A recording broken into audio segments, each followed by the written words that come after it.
Sugatan naman ang 7 katao sa karambola ng 3 sasakyan sa Badok, Ilocos Norte. Nakaalerto si Gab de Luna. Makikita sa video na nakatagilid na sa kalsada ang isang pick-up matapos itong masalpok ng isa pang pick-up sa bahagi ng Barangay Paltit, Badok, Ilocos Norte. Aksidente raw na nawalan ng kontrol sa manibela ang driver kaya sumalpok ito sa kasalubong. Dahil sa lakas ng impact, natumba ang pick-up na nasalpok nito at nadamay rin ang nakaparadang bus sa gilid ng kalsada. Nagka-UP-UP ang mga sasakyang sangkot habang agad na itinakbo sa pagamutan ng mga biktima na nagtamo ng mga sugat. Ayon sa PNP, natanggalan ng gulong ang pick-up kaya nawalan ng kontrol ang driver. Hindi naman sinasadya kasi yung gulong po ng isang pick-up natanggal. Yung moment na po yun, so hindi na po na-control. Buti na lang po, minor injuries lang po yung natamo ng mga victim.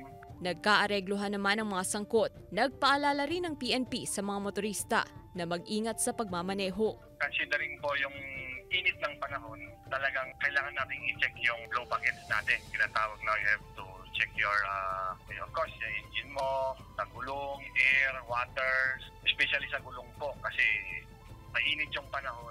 Mas prone po tayo sa mga BTI kasi po sa init ng panahon, yung mga gulong natin, yun yung mga unang sumasabog.